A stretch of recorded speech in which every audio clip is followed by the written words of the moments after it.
dun.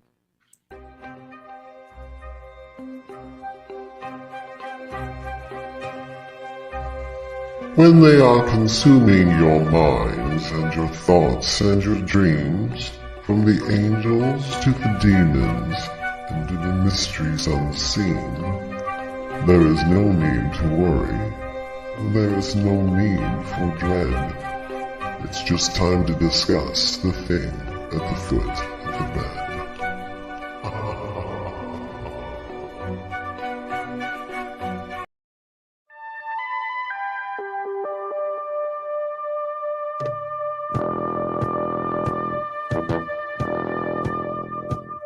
'Tune in to UFO Undercover, Wednesdays at 8 p.m. Eastern, with your host, Joe Montaldo, right here on the Paranormal Radio Network.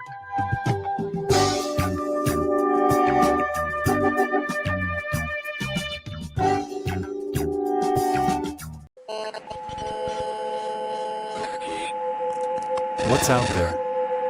What creates the shadows in the corners or the creatures of the dark?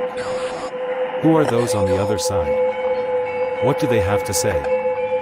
This is the Gateway Podcast. This is not your normal style of paranormal talk radio. Brought to you live from United Public Radio Network, 107.7 FM New Orleans.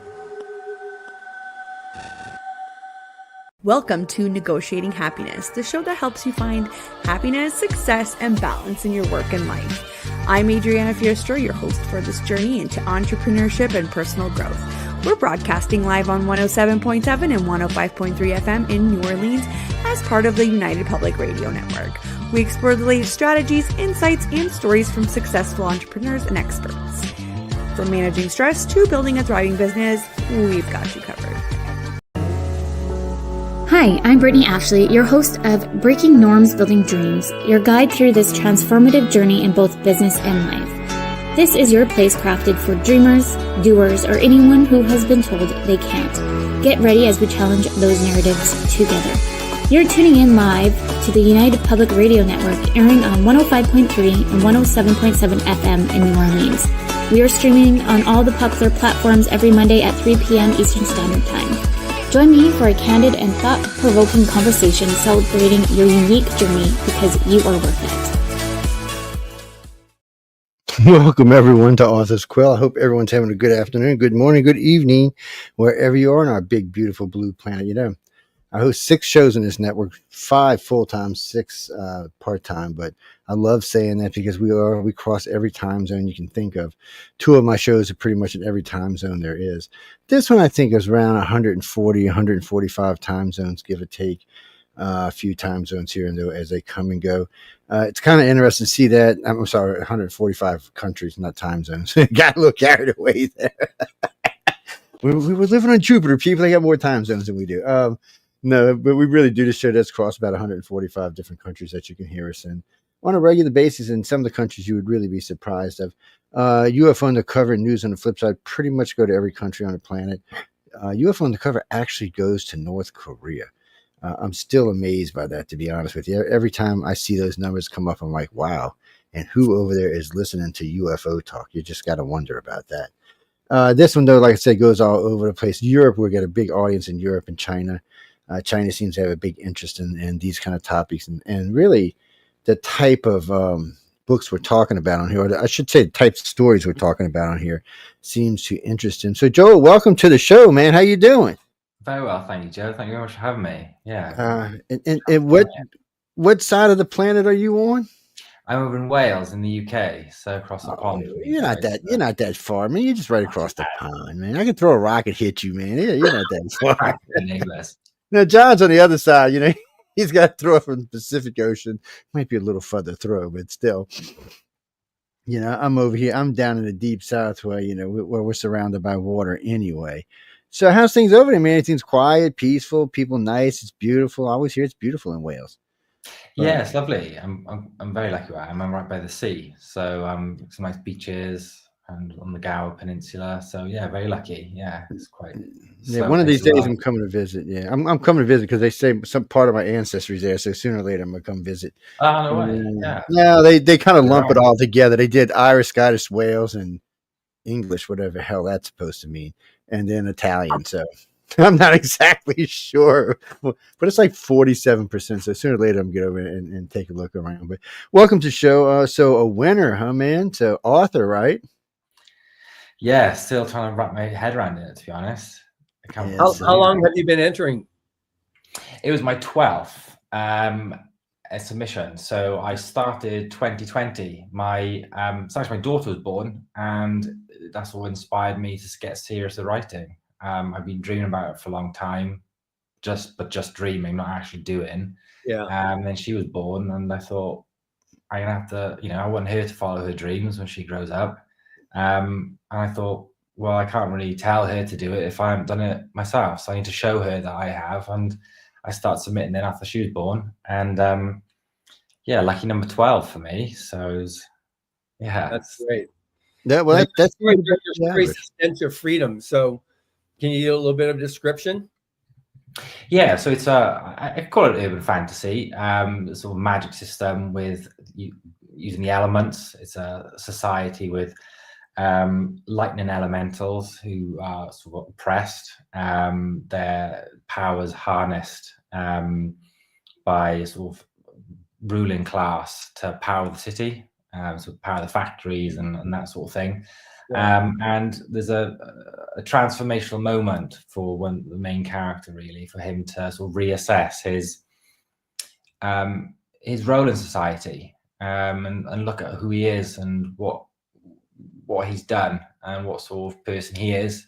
And again, he's inspired by the transformational perspective I think becoming a parent gives, or at least for myself. Made me, look yourself in the mirror, and I'm not comparing myself to the character at all, but it was one of those moments where you think, you want to be your best self. And I think that sort of inspiration then led me to extrapolate that quite to an extreme extent, but inspired the story, really. So yeah, the guy looks to, without giving too many spoilers away, looks to change who he is. Yeah, I mean, it's very gritty. It was very intense. It's like his transformation was really well done, and especially considering the fact that you did it in a short story. Thank you. That was really, really impressive how you did that. Oh, thank you very much. Yeah. I got to say, your illustrator was pretty good. I really liked the illustration. Yes, I finally got to see that, and I think I am starting on my second time on the book, and for some reason, it is nowhere to be found. I have to get ready to show everybody, but I guess I'm not. What is with this? I think more, I have a ghost in my office. I know it now. This studio is haunted because things forever moving around in this place. Just to put it in perspective, the other night I was doing something. I came in, and one of our things has a big clock on it, so we can use it for just for time. I come back, it's all flashing red and green. I'm like, what is this? Got some weird time from overseas. I was like, what the hell? And then 10 minutes later, I came back. It's doing it. It's right. I'm like, books get moved around like this one. It got moved. It was over there yesterday. Today it's over here. I don't know. Something just feels the need to come in here and mess around, I guess. What is that, Jeffrey? No, I'm being serious, man. Stuff just moves around in this office, but I love this studio. So the daughter, that's that. First off, the fact that your daughter encouraged you to write is great. Secondly, though, how in the hell did you get the time? Look, I remember having kids, man, and they were not an easy task. All kind of different feeding times, running around. Got to get this, got to get that. It's a lot of they put down to bed. I got a couple of hours before I collapse from exhaustion, and I'm gonna do it. I'm gonna squeeze it in, and a couple of 100 words here or there, and slowly, you got a story. A lot of coffee as well.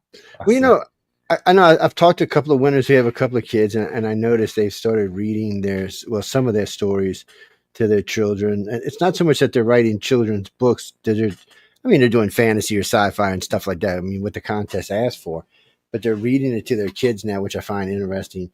And I remember one of the winners was telling me, he said, she said, and how did that win, Mom? That sucked. I was like, wait, what? And she's like, yeah, that's what she told me. I was like, but baby, it won. She said, I don't know how it won. The kid's like 4, but still, I was laughing. Children. No, I couldn't laugh. I was like, damn, that's a critic there, Mom. Yeah.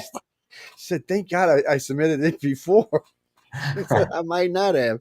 I was laughing but I can see it. My son's like that. He'll tell you stuff. I mean, he's grown now, but he'll still tell you stuff as a grown man. Now I was like, get out the house, go do something with yourself. Old enough to look after yourself now. Yeah, but he's married, 39, married with a wife, living in New Orleans somewhere. I'm like, yeah, rock on. It's one of my friends told me he was so depressed when his child moved out of the house. But you know what? I was like, party on. Don't get me wrong, I love him, but I like my house to myself. I ain't gonna lie. It's so what you got planned for the future? I mean, so I know you're just getting into this. You're just kind of twisting into it. You got any direction for it, or you want to try to do it professionally, or? Yeah, that's the dream. I think. I started with short stories. I thought I wanted to learn the craft, and I had such limited time. I thought if I started on a novel, You've been following me. it would just, it takes so long to write and be quite a lot to learn and quite demoralizing if I didn't really get anywhere with it. So I thought I wanted to learn the craft a bit. So I've been practicing writing short stories, submitting them. So I'd like to continue submitting short stories, but ultimately look towards novels. Yes. So looking to maybe expand the Stench freedom into a novel and see where I can go with that. But the dream would be to be full time, essentially. Yeah, that's what I want to do. But got a mortgage and a family and so forth. So for the foreseeable, unless I win the lottery or get some huge book deals, I think you'll be squeezing writing in whenever I can before there we go. That's the book we're talking about, ladies and gentlemen. I knew I had it around here somewhere. Awesome book. Nice. Thank God this ain't the one getting autographed because I done beat the living hell out of it. But still, it's. I took it to when I went to go see them in Phoenix. It went to Phoenix with me, and then it's been a couple other places with me. And I had to go to DC, so I went to DC with me. It's great for reading on an airplane, by the way. It's it's not overly complicated. None of the stories they're good stories. I don't find them to be well, there's no real horror in it, which I appreciate because I'm not a big fan of horror.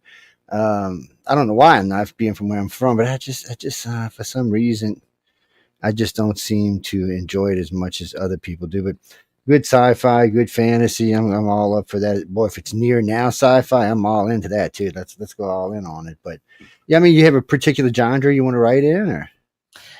I tend to read and write mostly fantasy and science fiction. That short stories or novella, I guess, is quite a chunky one. Is what I call urban fantasy. But yeah, most of my short stories tend to be science fiction, and I think my longer form would be fantasy. So probably a bit of a mixture on those two. I don't think I'm very good at horror or anything like that. So good, because I don't want to read it anyway. But I was thinking about your story, and there was something I was watching just recently. I actually read the story, and then I was watching this on TV, and I kind of remind just a little bit. Oh, what the hell is a TV show? A Sanctuary. There's a sanctuary where they find an underground city where they got all the I don't want to call them ancient ones because that's not what they call them. But still, they were all there, and each one did something different. One controlled the water, one controlled the earth. It was very interesting. As I read through your story, it just kind of paralleled it in some places. It's really enjoyable because I like that kind of stuff. To me, cool. I enjoy reading it, but. I mean, it's all different for different people, but I've been telling people this now. I've read, this will be 11 books or 12 books that I've read of theirs. And I find the stories for the most part to be relaxing. I hate to say it that way. But I don't, they don't get me all aggravated and irritated when I read them. Because I can watch stuff on Netflix and I want to go outside and kick something. I'm not lying to you. I really do. And these kind of put me in a better mood, for a lack of a better way of saying it. And the stories are, and I know they work hard to lay the stories out kind of in an arc, in a line, and it works. I mean, I enjoyed it. It kind of pedals through it. It's a nice way to read them. And sometimes I'll skip back and forth because some stories stick in my head better than others. Don't ask me why. I have not a clue. I'd be lying to you if I tried to even give you an explanation for it. But some just do. So I have to go back and catch some of the other ones, go back and read them, just to make sure that when I'm interviewing y'all and when I get to see y'all in LA or when when I catch you after LA for the big interview when we do like 2 hours, I have it in my head correctly. I don't want to be asking you questions. Oh wait, that was from another story. That's just not going to function real well. And I tell people all the time, it's when a host asks you a question about your book, you can always ask them if they read the book, because I would say, if I had to put this down as a number, I'd say 70% of hosts do not read books, mainly because of time constraint. Because I watch poor John, because he does the writers of the future. He's got to read those, because he's got other stuff he's got to read, because he's running Galaxy Press. So there's always something he's got to be reading.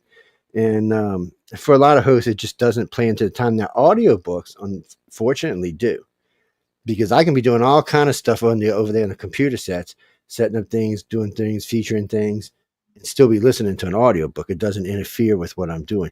Every now and then, if I get too involved in the story, like I was listening to Missing Earth, and I think it was in book 9, and for some reason, it was something in it that caught my attention really hard. And I started paying more attention to what I was listening to than what I was actually doing. But for the most part, I can listen and do the work at the same time, which is really nice for me. Or I do a lot of driving, a lot of traveling, so it's nice to have them. I can listen, because not all planes have the best reading environment in them.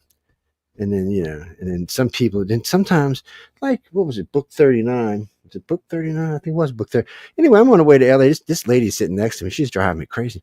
What is that? What is that? It's right. And I showed it to her, told her what it was about. So I'm like reading through, I'm like story 3 or something. She's like, can I look? Because, I had flipped back and you could see the artwork. I mean, I just wanted to hit her in the head with the book. I was like, woman, I'm trying to read a damn thing. Leave me alone. We got a flight. It's a like 4-hour flight. I'm like, just stop. Go do something with somebody else. So then I said, maybe I should just give it a damn thing and let her read it.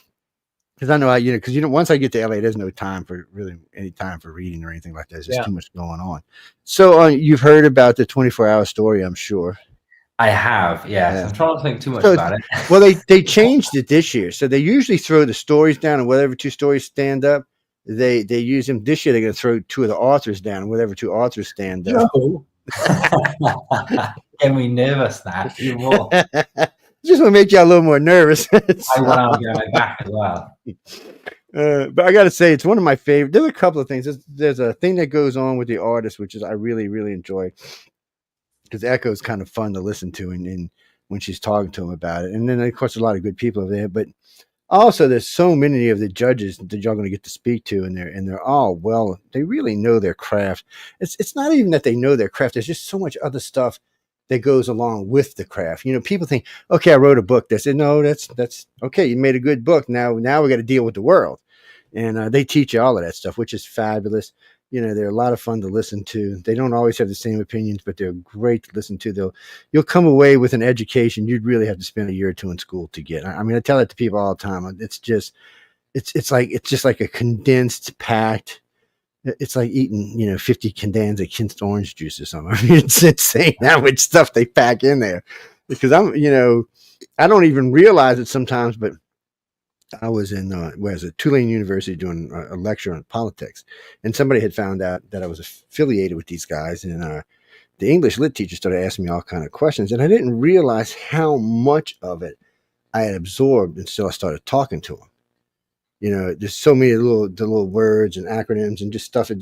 He's like, man, you know a lot about this. I said, well, I didn't think I did, actually. I was like, but you do hear, you catch, just like I said, there's just so much information coming through there. It's a fabulous thing.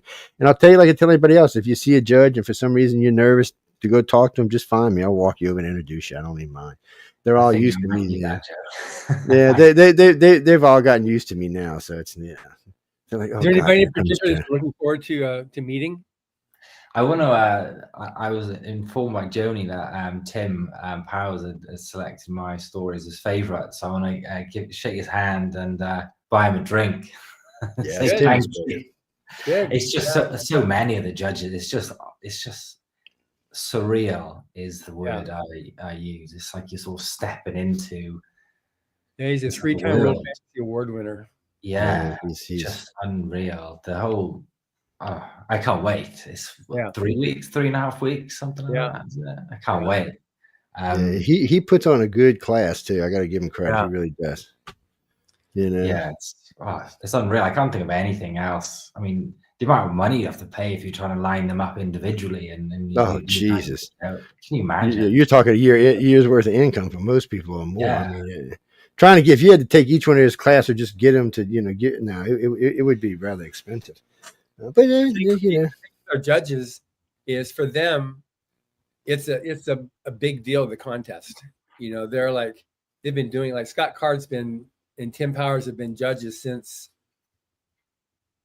volume 3 or 4 type thing. Wow. Yeah, Larry Niven's been a judge since volume 2. So they've been around for a long time. Larry Niven was great once I got him to talk. It took 2 years, but yeah, he really is into it, and he really loves the contest and what it's done. This is his favorite event every year, is Writers of the Future. Oh wow! So it's really, really good. It's just it's a lot. It's in the same room as these guys and ladies. It's just Jody's great herself. I mean, talking to Jody, I learned a lot of stuff from Jody. Just listening to her talk. It's matter of fact, I mean, when I sit there, because I'll catch a couple of courses a week with y'all because I come in and sit in and listen just so I can get pictures and stuff like that and see how y'all are doing. And like I said, it just was amazing how much you absorb just being in there. And then Emily's always threatening me anyway, so it makes it absorb even faster. Don't worry about it. She's nice to y'all. She's just mean to me. That's all. No, I'm just kidding. She was on with me. What was it? Saturday night? Yeah, Saturday night she was on with us. Afternoon and last Saturday night. She's always a blast. We had to kick her off because we was getting into some bad stuff. You got to go now, Emily. John will get upset with it. Get out of here. Go. Oh no, but it's. I mean, you're gonna be nonstop when you get there. I'm not gonna lie to you. It's like a whirlwind, and the whole time you absorb knowledge. The 24-hour story is great because after talking to John, I didn't realize how many of these stories actually made it to market. Because you would think, oh, it's 24 hours. These people are panicking. It's going to be, junk, but that's not really true. A lot of stories turn out to be pretty good. Yeah. And it's actually amazing. It's amazing how it works. Because I see some people like to go sit downstairs and they done. And they off to go eat dinner and stuff. I've talked to some of them. They wrote a story, threw it away, wrote a story, threw it away, wrote a story. It's 4:00 in the morning. They're writing another story. So it's I mean, it's not like they're going to chop your fingers off or anything. It's just, it's I know it's intense and it's a lot of fun. And then all the different stuff that goes on. Of course, there's going to be the reveal. And I think Emily said it's going to be earlier this year or something. Well, what's going to be earlier is the art reveal is going to be earlier because we want the writers and the illustrators to meet each other. And so if they've seen your art and you know what the art is, then it's easier for you to be able to just enjoy it. I'm super excited. I've seen some of John's his website and I'm super excited to meet him and to see the illustration from what he's done. So no, I really like the illustration for your story. Oh no, Kimmy, the artwork's right here. I'm looking at it right now. Yep, which y'all can't see it. Well, I was torturing Emily last week. I said, let me show him what's in there. I'll give him a quick one. She's like, I'll give you a quick one.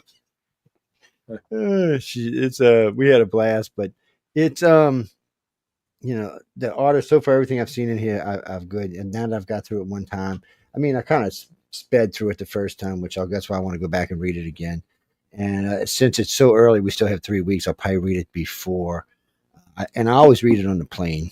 It just makes the trip go really fast. So, and by then I'll have it'll be the third time, so it'll be well set in my head. That way, when I'm talking to people, I'll be asking them about the characters and things that went on in the story. I mean, I never want to take too much out because I bitch about authors all the time that come on other shows that we do about other things. And they want to give the book away. And no. We don't need you to give us a book. Give us something in the middle, not in the beginning, not in the end. Because sometimes you give something in the beginning, they figure it out. Just give them something in the middle, and then and then they can chew on that, and that makes them want to go read the story. Yeah. But because it's who was it who told me that? It was Wesley Dean. One of them told me about starting the end in the beginning, which is great, but a lot of our readers are really advanced readers, so you don't want to do that with them because they're going to figure out the story before you even get going. So it's kind of fun. It really is. It's a bit. See, next time we get to talk, we'll actually get to talk about the story itself. What was involved. So I mean, so you just what was it? The kids started screaming one night, so you sat down and said, "Okay, I'm gonna write a story." Shit. No, I'm just kidding. Screaming, and it was it kept me awake. It's 3 a.m. I'm gonna write this dang story down. It's one of those ones that I had the idea a couple of years ago, but I was trying to keep it quite short word count, and I couldn't get it at the level I wanted, and it just sort of sat in the back burner for a couple of years, and then I spoke to someone on the Writers of Future forum, and I ended up saying, do you know what, I'm just going to write it and keep going until it's finished. So like twice as long as I was planning on doing it, and so it took me quite a long time from idea formation to actually finish and submitting it. About 2 years, I think, on and off. So it's I think it was very clever what you did. Your idea was very, very clever. So kudos to you on that. Obviously, it was good because you won. Wait, I said 2 years. I could go back. We can't tell you nothing about the story, Jackie. I'm sorry, dude. No, that's no, it's top secret, man. Sorry. You'll know. Well, you can pre-order the book right there. You can go over to Amazon and pre-order the book. That's right. Or you can can they pre-order somebody asked me the other day, can they pre-order the audio book? Yeah. Okay, so you can pre-order the audio book. There you go. So you can just go pre-order heaven. People, look, it's well after Christmas now. Y'all should have got some more money in your pockets by now. I mean, there's no holidays except unless you live down here. We just got through Mardi Gras. I know we got Easter, but that's not for a whole other month. Buy them for Easter. Give them instead of stick them in the Easter baskets. That's what I'm saying. Yeah, unique gift. I'm from 2 states where literacy is a problem, so I'm always pushing it in some shape, form, or fashion. One thing about living in Mississippi, we are 12.5% the average in cost of living, which is great. I'm not going to lie about that. But literacy here is bad. It's I would say 25% of the population is lucky if they read above 5th grade. Hey, what happened there? Sorry about that, guys. Something threw me out the thing. So, we push it as much as we can, anytime we can, or if we've got extra books. Sometimes we'll have extra books from a Christmas layover. We'll try to give them to the libraries or stuff like that. And the only time we don't give them away to groups is if they're selling them. Yeah. So we can't, we can give them if you want to put them in your library, or even if you want to give them away, we can do that. But if you're going to sell them, we can't give them to you. And all the people who donate to us, and which is quite a few these days, have the same rules. So it's just, and I can understand why. If they wanted to sell them, they could be selling them themselves, because nobody's getting profit off it except for the person. What do you mean if it's a 501(c)? For the audio. Oh, okay, there you go. So I will drop this into the other thing in a few minutes. Okay. Let's see. Let me make sure I sent the new guest the thing. I sure have, didn't I? Yes, I did. Okay. I was just making sure I sent the guest out. Kirby, hold on. Yeah, I'll pop this up. You know what I might do? I'll make it even easier on y'all. Hold on. Okay. Well, I say I'm going to make it easier on you. Where that thing? Oh, okay, there it is. I was like, where the hell did that come from? That's a story for later tonight. There's somebody mounted a phalanx gun on top of an airplane. This should just be interesting in itself. Okay, here we are. Let's see. Now, Jeffrey, you get. No, I always give out galaxypress.com and writersoffuture.com because it's stuck in my head. But you can get it anywhere. You can get it at Amazon. You can get it at Barnes and Nobles. You can Books A Million, whatever. The Galaxy Press link. Sorry. Yeah. Well, that's the one I always put out as a Galaxy Press. Sorry, I'll do that right now. that's just habit for me, but it's that's a good habit. It's what do you mean, Jackie? Why did I do that? Well, because John's a friend of mine, and I like what they do, so I just give everybody their list. So anyway. This is. I'll show you exactly what we're talking about. Well, I'm saying I'm gonna show you exactly. Apparently, I'm lying. So that link I just put up there goes to Galaxy Press, and it has all that link goes to the book, the ebook, the audiobook. So this is the one that's on Amazon. I'm gonna put the Galaxy Press one up in just a second, so y'all can see it right there. You can go in there and buy it. It's not even expensive. I mean, come on, people. You know, we're in the Biden-Trump world. Everything's expensive. So just be grateful when you see something that's not expensive. I'm just saying. It's what do you mean? No, we don't talk politics on this show. Sorry. Yeah, we got shows on the network specifically geared just for those topics. Yes, we do. You can go to either one of them. One was on last night, News on the Flip Side. Trust me, they were politic until their eyes fell out their head. And the chat sometimes talks politics. Sometimes it talks whatever it feels like. It's it's a show about nothing, so I can talk about everything. No, I'm going to put the Galaxy Press one up in a second so y'all can see it as well. Let me make sure. Oh, wait, it's not coming up on my screen right. Oh, there it is. Okay. I was like, what was that about? No, Frankie. Okay, stop screen. I don't know where the guest is. I might have to send them the link again. Let's see, share screen. This is the one from galaxypress.com. And I will pop this up on the screen with us just a second. There you go. And there we are. Writers of the Future. There you go. Cool. So there's all kind of good stuff on this page, by the way. Or not just this. I mean, there's a lot of good stuff on here. What is this?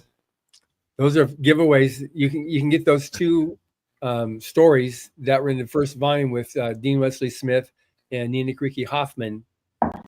They were published in volume 1. So you can get that too. If you buy 3 copies, any format, you can get that. Get out there, get these people, and then after y'all get them, send them to me. Okay, it's well, I'm just gonna give them away, but still, you know how I like giving stuff away. It's so I mean, all this is on here. Y'all can come over here and read this. You can clearly see what the website is. It'll be on the pages, so you can find it quite easily. I'll put it up on the website. I think it is on the website actually somewhere. Well, you know what? The girls are remodeling the website, so I don't want to say what's there and what's not until I talk to them. But it was there. How's that? And the link just above and all those red rectangles that you just scrolled through, yeah, right there.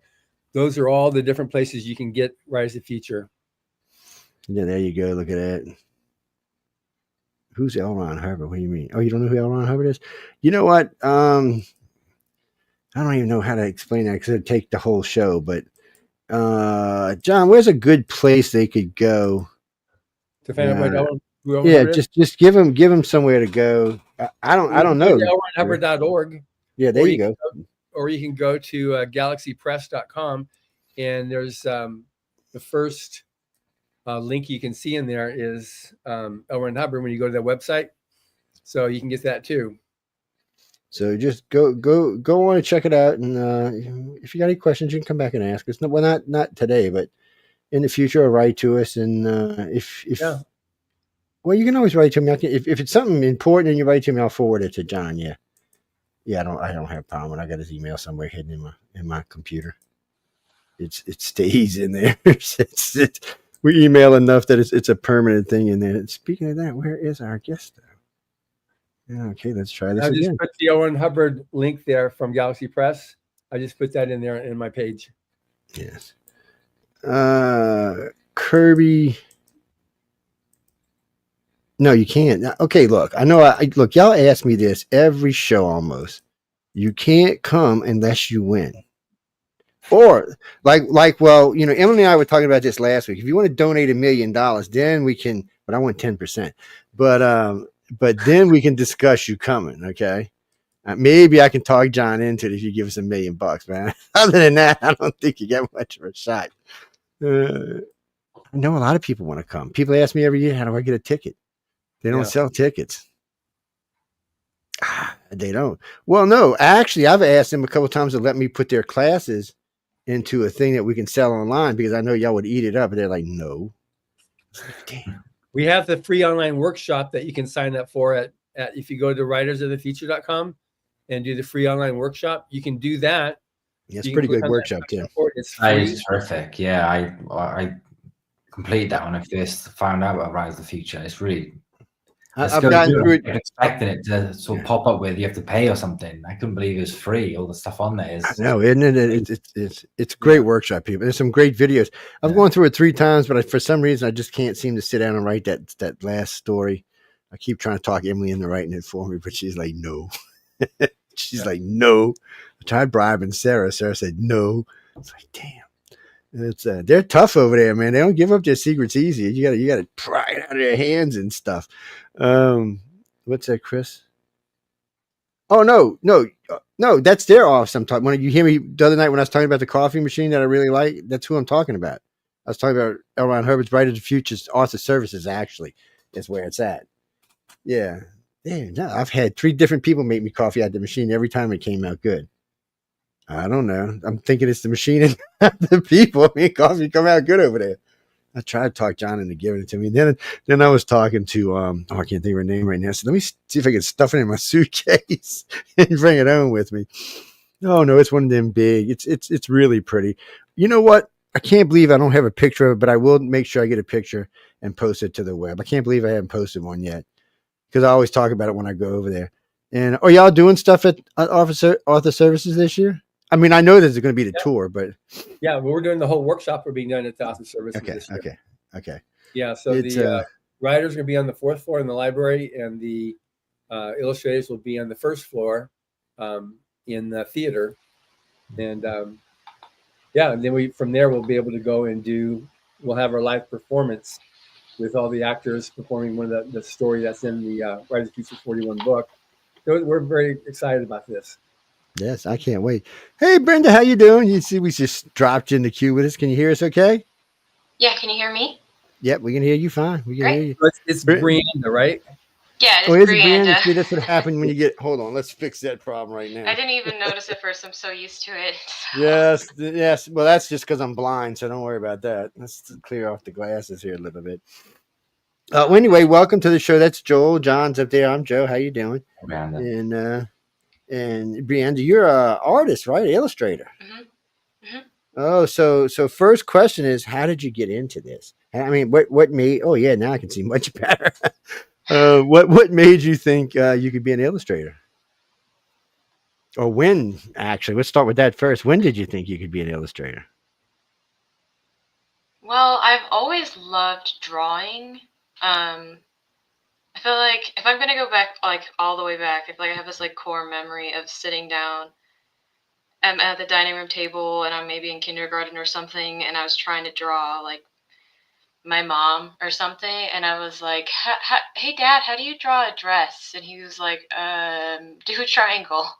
I just like remember that like that's the shape of the dress, so I could draw my mom. But and I've just loved like being able to create something, just kind of tell a story on a page. And I guess I didn't realize it would be a job until I was watching, I think we had like a VHS tape of Fantasia 2000 or something, and it was like the behind the scenes stuff, talking to the animators. I was like, oh wait, those aren't just like real, because when you're little you see the characters on the screen and you think you're actually watching these like fantasy characters, or they're real in your head. And it's like, oh wait, these people made them and I could do that. And I was really good, and like at school I was like straight A student, so I kind of had pressure on one side of my family kind of saying like, well, you're so good at school, you're so smart, you should be a doctor or something. And I was like, yeah, I'm really interested in human anatomy, and like I want to help people. So I was like kind of thinking about that, and also that I really love drawing, and it's something I'm in high school, and tour an art school when I was like 17 or something, and there was this room they called an art lab where I had a bunch of drafting tables at different angles. And when I walked in there, I had this moment of like, whoa, like this is the world I want to be in. And not only just seeing those tables, but like knowing there's this community of different creative people I can interact with and learn from. Yeah. No, that's nuts. That's a good. See, and I tell this when John and I talk about this all the time, but I say this all the time. I have yet to get an answer from an author or an illustrator the same answer, and I've talked to more than 100 illustrators, easy, and probably more than 1,000 authors. It's and that once have I gotten the same answer, which to me is I got to say it's amazing to start off with, because the first thing you think is, okay, well, somebody's going to tell you the same thing, but it never seems to go that way. It always seems to be different. So, how many times did you submit? This was my second time. See, it always amazes me. Illustrators always talk about this 1 to 10. Authors always seem to be about 12 to 18 on average. There's always an Oh, exception to the rule. I mean, it's just different. And illustrators tend to be younger for some reason. Not always, but they do tend to be. It's strange. Also, too, we've noticed a lot of stuff like a lot of times the authors are more extroverted than the illustrators are. A lot of times they're inverted, but not so much in this crowd. This crowd seems to be pretty equal on people. Illustrators and authors seem to be very outgoing, which I really like. Being in the media, I like people who are outgoing, who like to talk about what they're doing, how they got into it. So you said one day you just got up and said, "Okay, I'm going to submit something to Writers of the Future." How'd you find out about them? it's kind of fuzzy. No. I feel like I remember one of my teachers in college mentioning it as an option, but I'm also not sure if it was an advisor for a school I didn't go to who mentioned it. I just there's this mentor person who mentioned it to me, so I No. looked him up and submitted, and when I didn't get in the first time, I emailed and asked hey, how can I do better when I submit again? And the answer was tell more of a story. We can see that you can draw, but I think I did more portrait based stuff as opposed to more narrative. Yeah. So Well, that actually makes sense. I mean, do you remember who you talked to, or? I think it was Joni, but It makes I would sense. have to go She's back to one. that She's one who email. gets the That was calls. a couple years ago. Yeah, Sorry? Joni's my okay. I Yeah, was just probably saying, because she's the one who gets the calls when people call in and asking questions. yeah. And she's my personal hero anyway. She's fabulous. It's the woman's like the whirlwind, man. You'll see when you get down. Well, you'll see all of them. I mean, the whole bunch of them are just going around. It's so hard to get a picture. I mean, it's like blurred half the time. They're moving around so much. I got to get John to sit down for breakfast, which is even that's hard some mornings, man, depending on what we're both doing. Because sometimes we got early interviews. But for y'all, I know it usually starts, sometime early in the morning. It runs until the afternoons, and then there's usually stuff going on in the afternoons. But all of us are there to do interviews, and I always tell everybody the same thing. If you see one of us and you have the time, grab us. It doesn't matter who it is. Anybody will sit down to do an interview because that's what we're actually there for. And but you're usually going to be in the evenings or the afternoons because there's always so much other stuff going on. And but LA's nice. It's nice out there this time of year. It look cool. Last 2 years, I went, it's kind of chilly, man. I'm like, what is this? Come on. It's supposed to be nice here. So, what you got a favorite genre from your venue you like to draw, or what you like to use? Do you oil, computers, pencil, watercolor? I'm just That's a good curious. question. So I guess the first question was my favorite genre. Mm-hmm. I feel like I lean fantasy, but I also think it depends on what kind of content I'm reading or what kind of films or books I'm reading or audiobooks I'm listening to at the time. It's I have this story idea I've had for my thesis potentially for my master's, and I think it started off with this character being this motorcycle sci-fi street racer, and now she's evolved into being some kind of monk from fantasy. So That's a big change. yeah. I mean, it's been I've been thinking about this story ever since I was 17.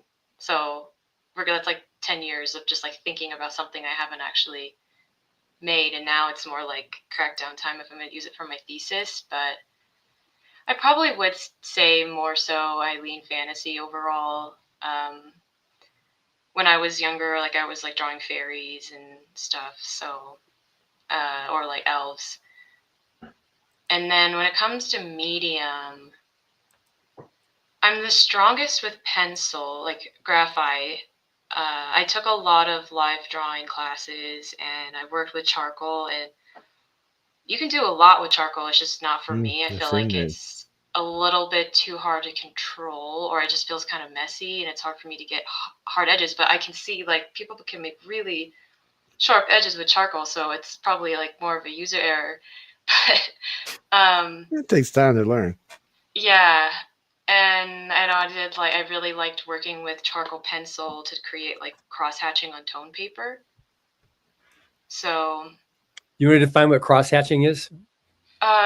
it's like, if you've seen a lot of charcoal drawings, you see they do a lot of blending.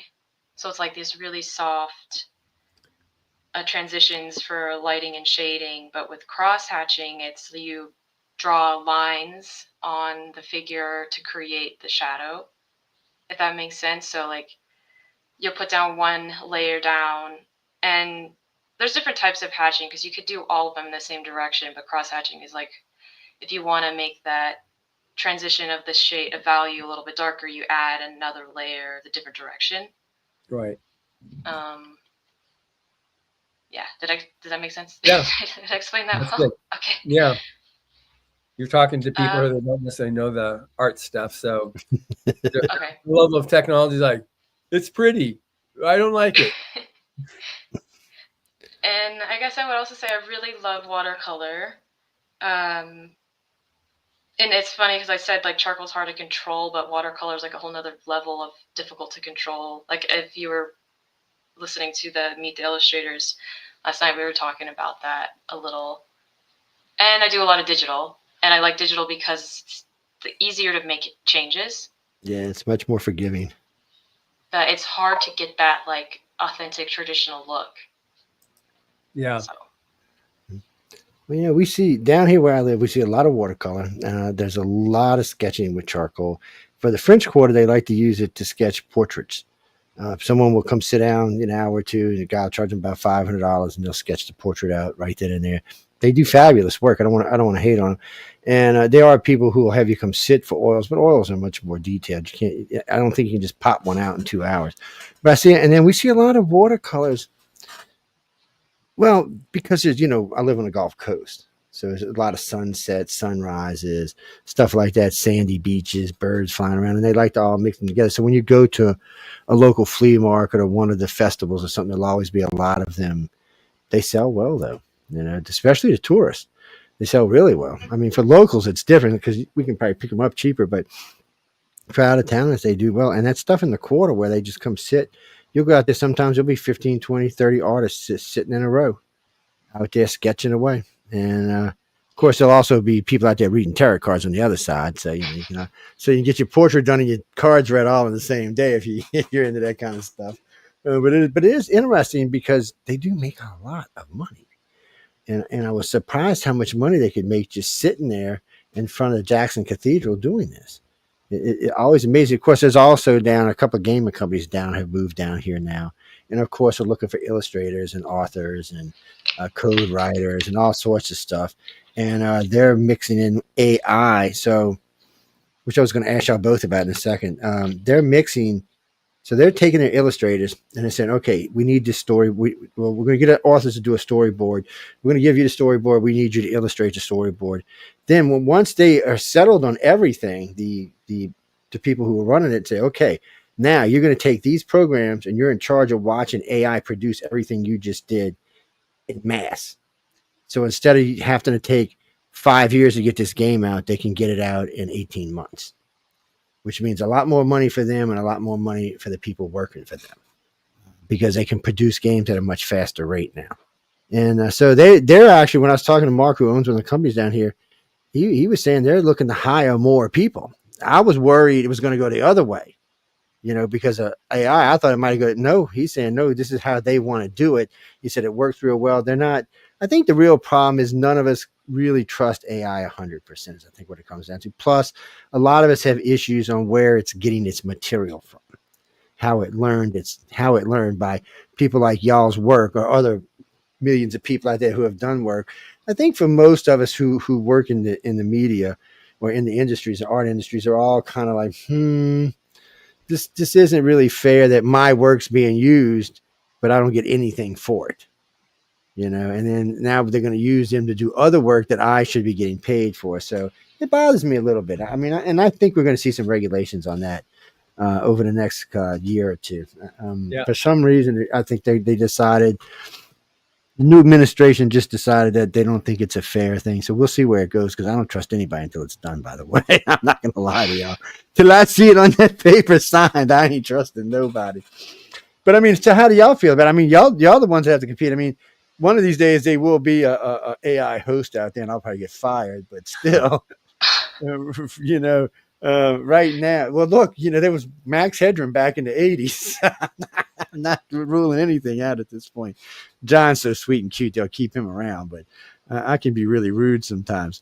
So what do y'all think? I mean, y'all think it's going to get in your way as you're because y'all are both getting into this and really starting to get going into this. You think it's going to be competition for you? I don't, but Oh, you think you're going to be good? Either one of y'all, you can answer. Don't matter. I feel like it's kind of a loaded question, because it's like there's like such a big spectrum with it. Yes, it is.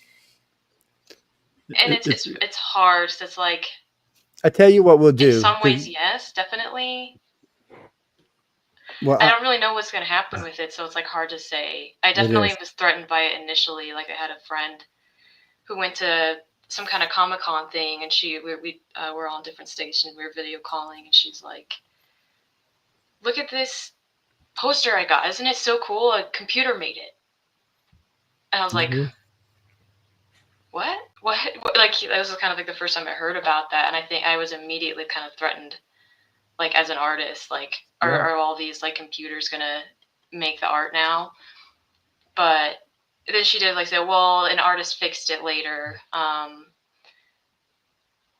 But it's like evolved. That was a couple of years ago, and no, it's definitely evolved. It's well, one of the banners on this network. So we got rules about AI on the network, but there is one banner on this network. Matter of fact, it's for UFO Undercover, and Jeff Weiner did it with the very first AI that ever came out. We're talking 5 years ago, 4 years ago. It's still there today. It's a fabulous looking banner. It was a great job. Took all of about 8 seconds to do. And we were all like, Jesus, you got to be kidding me, man. Because, stuff like banners are a pain in the butt. You got a lot of ideas. You got to cram it into a small 200 by 200 or 3,000 by 3,000. And, it's just a pain. And if something can do it fast, everybody's thinking. But then so many of our hosts are either authors ourselves or illustrators ourselves or attached or friends with them, that we decided to take a different approach. So we don't allow AI material on the network. It has to be made by someone, some artist or illustrator has to make it, or it's not allowed on here. And you have to have a certificate with it to know that it was made. They send them to our manager, Michelle, to make sure. And look, if you want to have somebody draw it and have it replicated on AI, that's fine, but they still have to be someone else that actually does the work. Like John, I was watching John draw the other day. He's fabulous, man. Jesus. It's a shame that he works for the place. He could win some prizes. Yeah, it's in case y'all don't know, for the illustrators, we're going to have a stickman contest this year. y'all can't get into stickman. This is only for people who can't draw. No, because sorry. Were you no, go ahead. No, go ahead. I guess when I'm starting to think about it more of like kind of like a double-edged sword. Like, there are some things that would be good to just have cranked out faster. And I guess when you're looking at the grand scheme of like a company or someone who's trying to make money, like I know that Call of Duty kind of had this blow up about some poster they made of like a Santa zombie, and it looks like pretty good. And then someone noticed that the zombie had 6 fingers, and I was like, oh, well, that's okay, okay, yes. But it's like, also, I guess this is like this kitschy image that's just for December. It's not like they're really trying to tell a story. They're just trying to sell zombie outfits. So it's like more of a commercial thing, I guess. It's like not as much of an artistic storytelling image. So all those artists that could have done that for them didn't get paid. They just used an AI. But then artists who are trying to build stories and maybe they're like, need more generated like image to reference for brainstorming could use it in a safe time. I don't know. It is a double-edged sword because in some ways it will help, and in some ways it's just going to have to be careful. And I think since they're going to have legislation for this, I think it's going to be a lot easier. And it's harder on the illustrators than it is on authors because I've read AI stories. I'm just not even going to go there. They're horrible. I mean, there's always like there's nothing in the middle or there's something wrong with the end. It's just they're always horrible.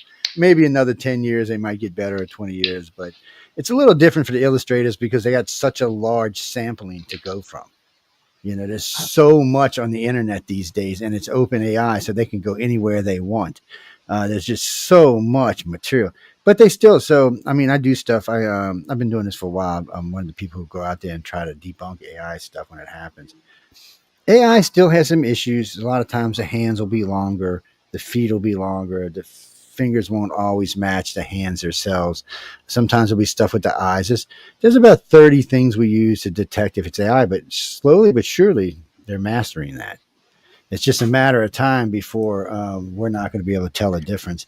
Not on a looking from the surface, but from looking from the software, we will be able to. So that's one of the things that we're just going to have to watch for. But I think the government, if I remember what, I forgot which politician it was. I heard Trump talk about it, but somebody else talked about it first. They're going to force them to put a piece of a program in every AI so that it's AI. And if you don't, it's going to be a big fine, like $100 million or something. They're going to really push the issue on this.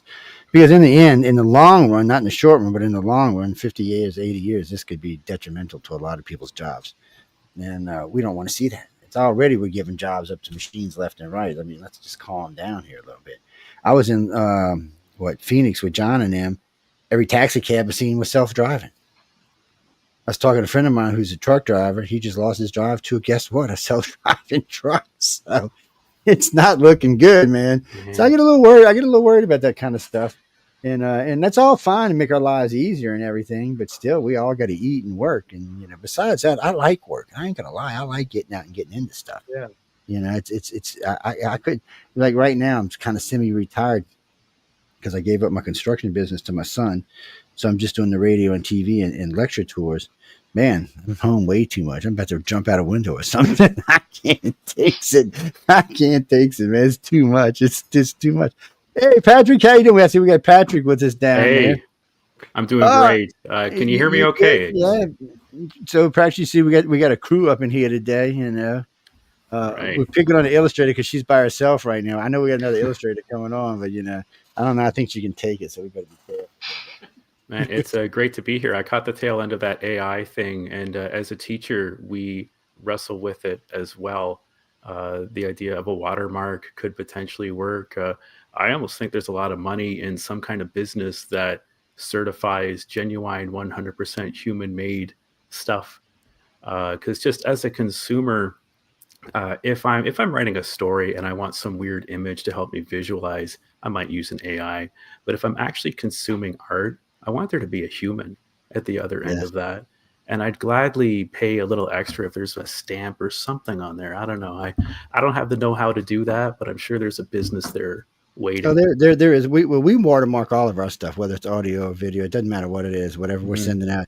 There's a little watermark in there. You can't see it unless you have a little thing to look at it with other program, but it's there. And you see there's a big one up in here. We keep at the top and the right of our screens up here all the time. But there's always something somewhere in all of our work that says it belongs to us. Because really and truly, when we're doing certain things, we don't have the station name is not always on the archive. And sometimes the way our hosts do their archives, they'll start out with the topic and put the name of the show down later on in there. So we need things like that. So we're just keeping it because I've had quite a few people over the years try to snatch work from us. Oh, that size. No, it ain't. Sorry, it's not yours. Here. Oh, yeah, it is. Oh, let me show you why it's not. Oh, I didn't know y'all did that. Yeah, we do that. But in all fairness, most of the companies we work with, like StreamYard and them, do it for us. they watermark anything that we record, video or audio. So it's nice to have it. But artists can have it installed in there, especially if you're doing something off your computer. But there's also other ways that you can paint one in there yourself, or do a signature in a certain way. Because for some reason, I'm saying it now. I mean, AI will get better at this. But I was watching them using AI for signatures the other day. It was hilariously funny.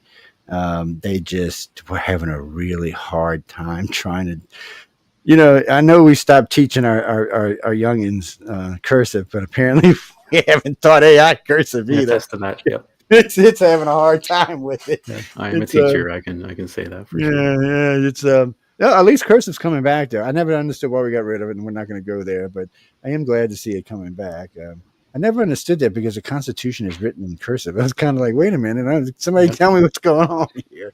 But that's for a whole another show. So, Patrick, what got you into this? What did you decide? You've been writing a long time. You just started writing. I've been writing a long time. Not seriously. I guess I could say I've been writing since I was 6 years old. But I really only took it more seriously when I was in my teens, getting into my 20s. I like to say I was bit by the writing bug.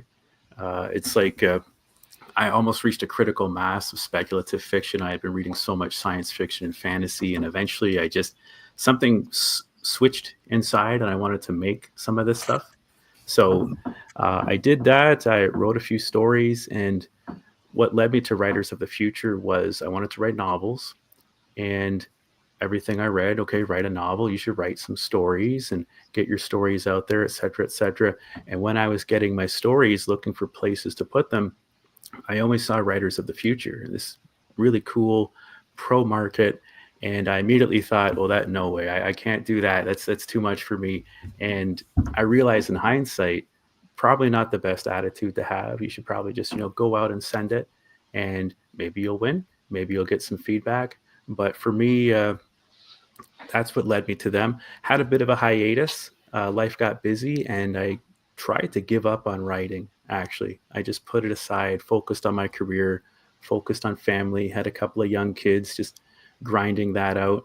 And I realized later on, you could call it a midlife crisis if you want. I don't know. I had all these characters in my head, and they've been there for a while now, like a long time. I know imaginary people better than real humans. That's weird. But I realized, giggling with you, man. Oh man. And I realized that at some point, this idea that, eventually it'll get published, and well, eventually might not happen if you don't do it now. So the lockdowns came, I had a lot of time, and I just grinded out this novel. It took me a few years. I was devouring all these workshops, courses, everything, you name it. I got it done. And I think that propelled my writing up to the next level. And at that point, I thought, Writers of the Future, I'm not really interested in stories, but you know what? I wrote this novel, maybe the prologue will work. I'll send in the prologue to Writers of the Future. That'll be great. This is really wonderful. I had submitted previous stories to them, and they were semi-finalists. So I thought, this is great. So I sent this in thinking for sure it's going to do it. No, it was rejected. It was rejected right away. Cody's tough, man.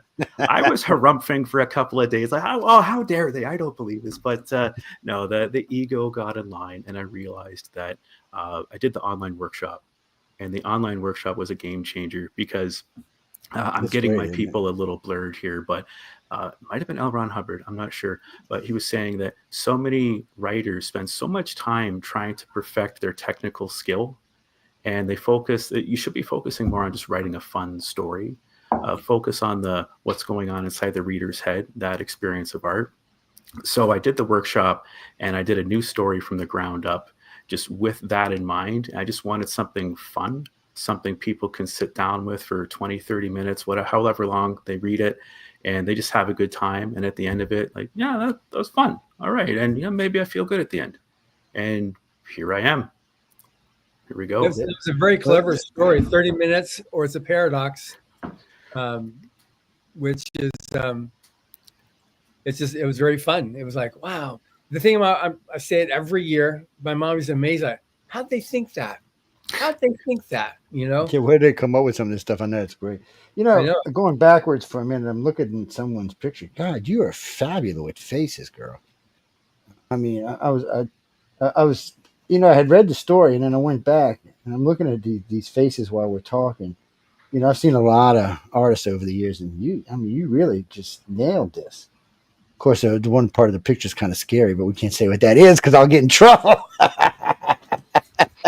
Thank you. I would show the picture, but I would get in trouble. See, people's right here. Like, whoops! My life was threatened last week. But anyway, we can show this part of it. See, there you go, ladies and gentlemen. That's what we're talking about. In case y'all didn't know what we're talking about, I was just looking at some of her artwork in there, which was actually looks really good. But we'll talk about that at another time when we can actually detail it and get into it. Because right now I would get hurt. And then also you've got the. We did last night the Meet the Illustrators, the Future Winners. Were you there, Breanda? Yeah. So we had the illustrators that were there, and you got to see their work that they created that they won the contest with. And you had some of our judges there that talked about the art that they submitted, and it was great. Just seeing all the different, all the great stories that they created, art that they created, and that they submitted to win the contest with. Yes, I ain't allowed to go to those because I might show all the artwork off. So I'm bad, man. What can I say? I cannot say. Oh man. So Patrick, how many times did you submit? Probably about 6 times. Okay, way back in 2015. That's pretty good for author. But I think I was holding back. I probably should have submitted more times because that would have at least led me to writing more stories. Because looking back on it, the stories that I seriously wrote for Writers of the Future, any one of them, I could probably take that and try to expand it into a novel. And if I had done more of that, I would have so many mini novels potentially now. But about half a dozen times, I'd say. You also got the ability to take the short stories, like the one that you just won with, turn that into a novel. You said that's like the so that's like the beginning of the story. That's like the, so with that, you can then turn that into the long novel and sell that. Yeah, I don't know if I can talk about it at all, but I've got. I'm just saying you could. Okay, no problem.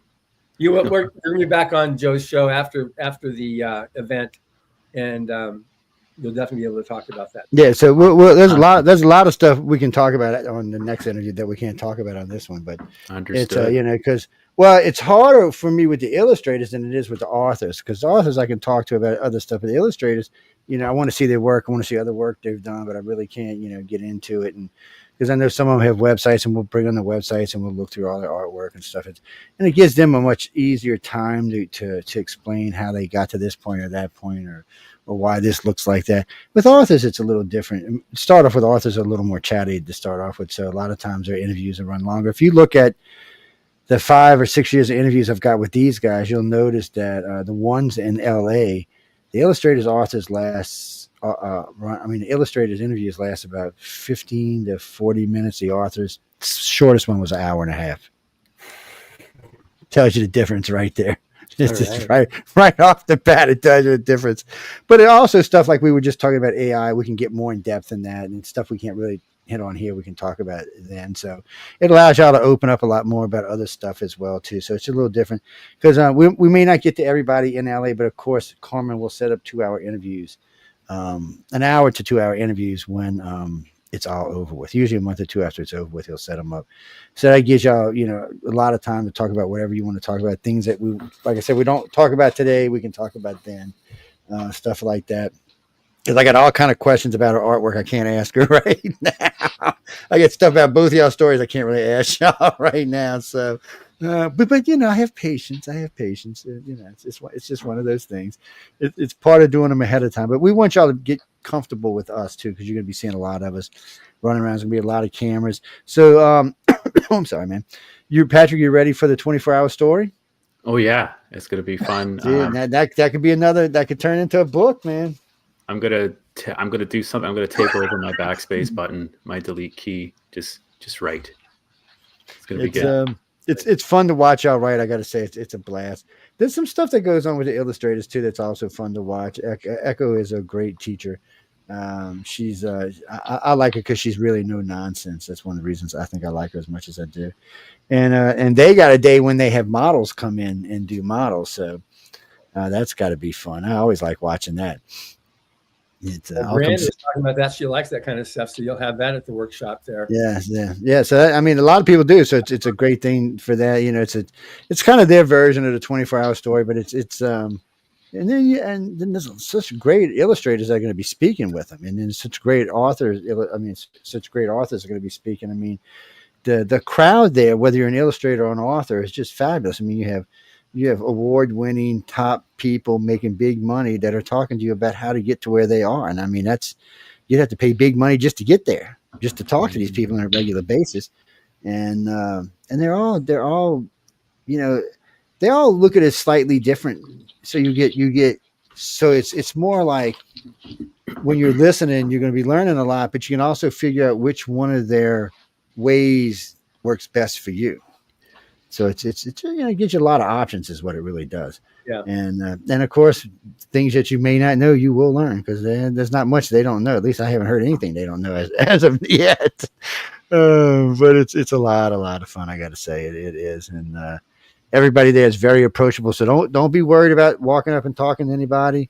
And, you know, they're all very approachable. They're all very nice. And like I tell everybody every year, if there's somebody you want to talk to and for some reason you're scared, just tap me on the shoulder and I'll walk you over there and introduce you to them. That's what they're there for. And really and truly, I'm going to be honest with you, they go out of their way to talk to the winners. I mean, literally, they go out of their way to talk to the winners. And I don't know how they do it, you know, but they do it, and they do it in such a fashion it's almost that they're grateful that they get to do it. I guess it's paying back. I'm not exactly sure what it is, but when you're talking to them, you get a sense of, in other words, you know, a lot of times when you go to things, you'll get a sense that somebody's going to talk to you, but they don't really. They're just doing it because that's what they're supposed to be doing. That's not how these people are. They're talking to you because they legitimately want to help you. Yeah. And I think that's one of the biggest differences for this contest versus a lot of the other ones that I've been invited to. Hell, I was even invited to judge one or two this year, and I said no. It's just, you know, it's one of them things. But y'all gonna have fun, and John and I are gonna have fun watching y'all have fun. John's bad though. Y'all gotta keep an eye on him the whole time. Joe, bad. Joe, no, he's a sweetheart. He's what's that car? What are you guys most looking forward to coming out to LA? Girls first, Breanda. Ladies first. I've never been to LA. So I'm excited to, you know, go somewhere new, but also I'm excited to meet everyone and see what I can learn. I've been kind of, I feel like a little bit creatively, like creative community starved here. Mm-hmm. So I'm just really looking forward to just the community experience. So. Well, I'll tell you what, everybody I've noticed meets lifelong friends from it. Yeah. Awesome. Yeah. You'll, especially now since the internet came into play, you'll definitely be making friends that you'll be connected with for decades. Amazing. Yeah. What about you, Joel? I'd echo what Breanda said there. Really, the community. I've been writing into the void, it almost seems, for a couple of years. Just it's me and my study. So it'd be nice to meet people in the flesh, other people in the same writers and illustrators starting out, so to speak, the career. I'm trying to absorb as much as I can from, you know, it's a week long. I'm just trying to absorb it as much as I can and just experience it and try and take it all in. I think there's so much to see, but it's that community aspect I think I'm really looking forward to as well. Yeah. Well, that's great. And yourself, Patrick? I guess first the weather. That'll be so much nicer. I'm in Canada, and it's minus something out there, probably about 20 degrees Fahrenheit for you Americans there. It's fine. We put on a sweater. You know, you get used to it. But that'll be great getting off the plane. Next thing is just, even here in this interview, there's a certain sense of, is this real? It's it's extraordinary, but being in the same actual physical space with people, there's nothing between you. It's kind of like watching a movie versus live theater. Just being in the space. I know it's kind of weird to say, but it becomes real. You realize, no, this is happening, and it's a good thing. And I'm just looking forward to that. It's going to creep up on me, but it's going to be good when it happens. That's good. Yeah, Joe, do we have somebody else coming in? Yeah, they get me to come in. I'm sorry. I got somebody who was trying to get famous, but she decided she didn't want to be in left. You know how it is. I got a Chihuahua who thinks she's a rock star, people. So she's actually got more followers on TikTok than I do, the little witch. It's what can you do, man? What can you do when your Chihuahua beats you out? It's who is the next guest, by the way? Let me look right quick. Seth's coming on. Seth Atwater, actually. Let's see. He ought to be on in a second. So, all y'all ready? You got your stuff ready to go? No headaches. Nobody's scared. Nobody's scared of flying, huh? Man. Whoa. What the heck? I'm just asking, man. I'm just asking. For this, I won't be. It's you get used to it after a while. It's Canada, huh, man? I got some. My station manager actually lives in Canada, who runs our station. She's in Toronto, I believe. I will take all your Canada jokes willingly. It's fine. Yeah. She one of our. Well, we have 5 hosts in Canada, and so right. we're actually well connected with y'all. But no, Michelle DeRoche, she's our station manager. She used to live in Niagara Falls, but she's in Toronto now. And then we have what's her name? Laura Lee's in Saskatchewan. I'm like, what the hell is Saskatchewan? First time she told me, I was like, scratch your butt or something. What the hell is this place? And then we got some. Oh, where's Janice from? She's somewhere where it's like 60 below. I'm like, why do you live there? Move further south. I mean, I know it's warmer than that in Canada, man. Come on. Yeah, she likes it up there for some reason or another. And then we got 2 hosts out in BC, and then we got some friends out in BC as well that live out there on the warm side of Canada, as I call it. I guess that's what you would call it. Seth, welcome to the show, man. Hi. Hey, Seth. Hi, Seth.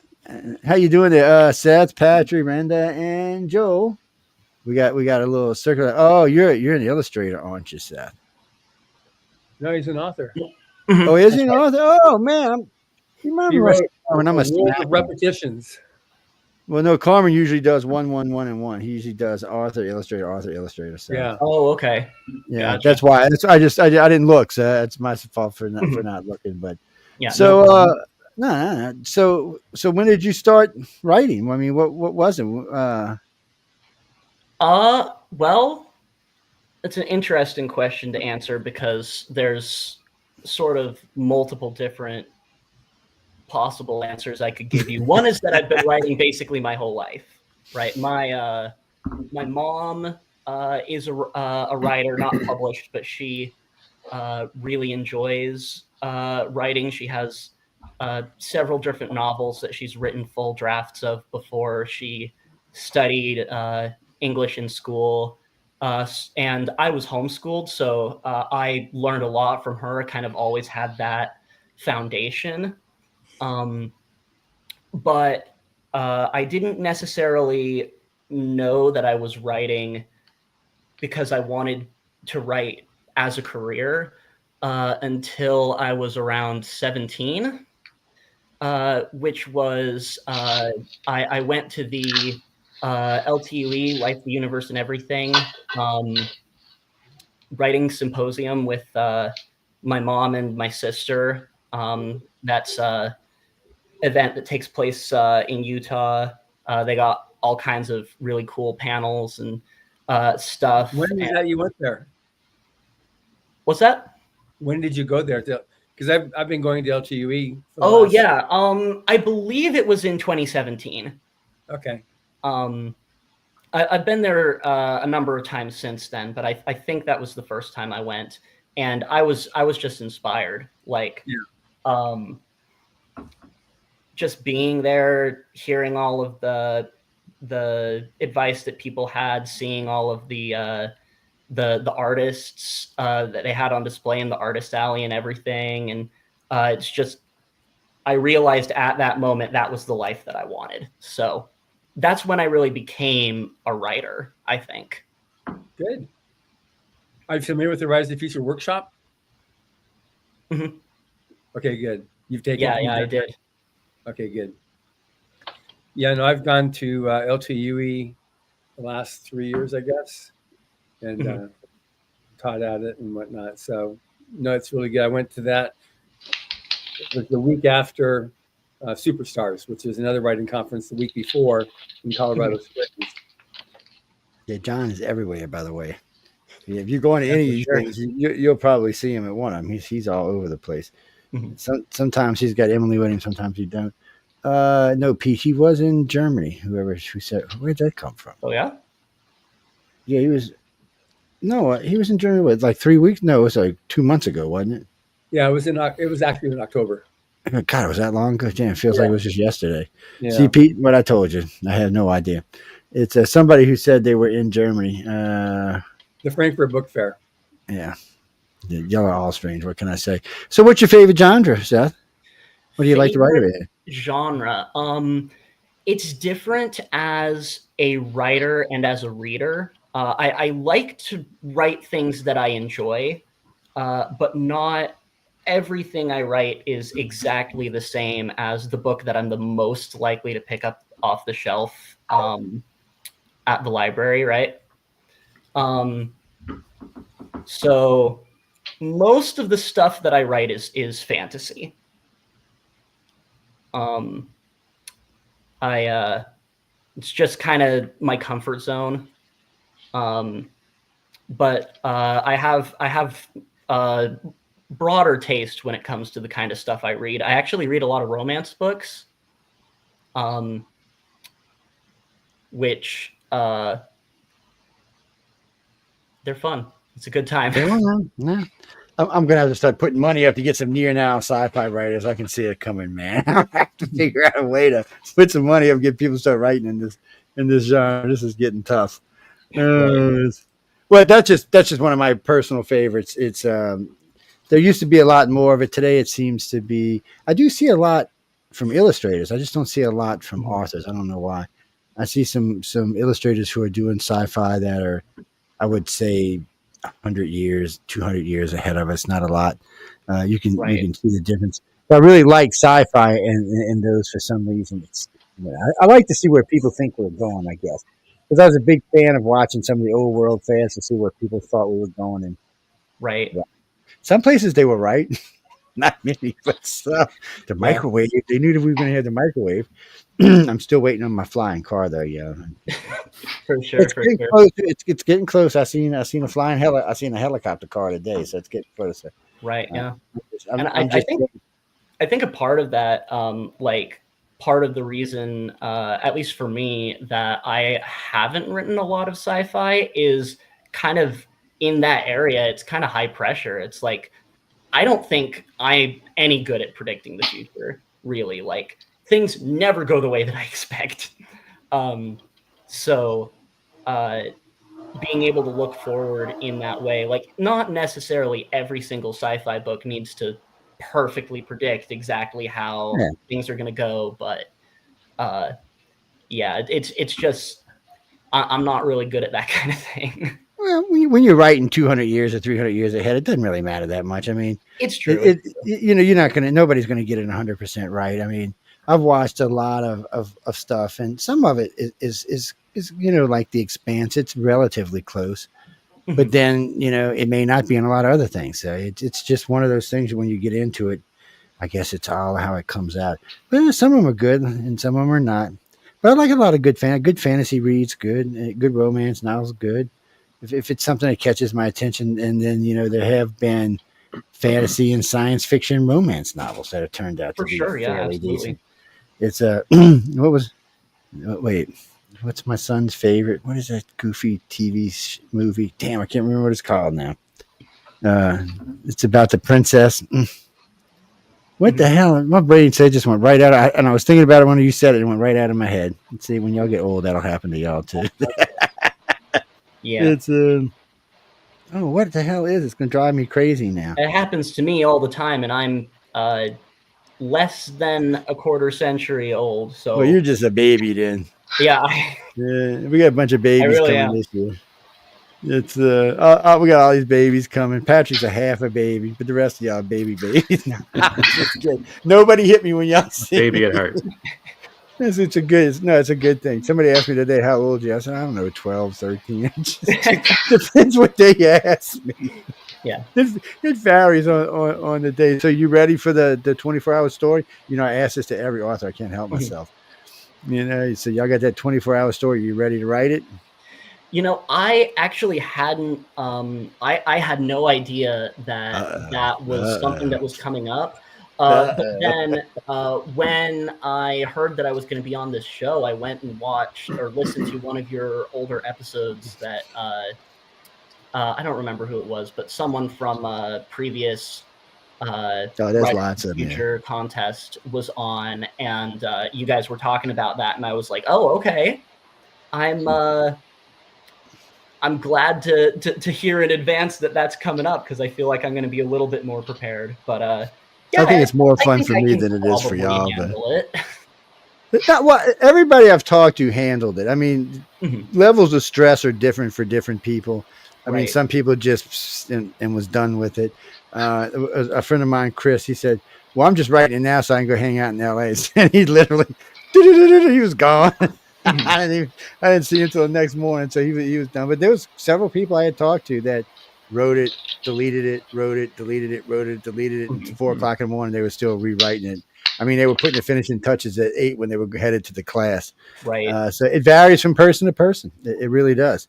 Yeah. And I guess it's all what you have in your head at the time, or how much. It's really, I think, more about how much stress you put on yourself. Because like I told them, it's not like they're going to chop your fingers off or anything. They're just going to say bad. They're not even going to do that. But it's great. You get the assignment, though.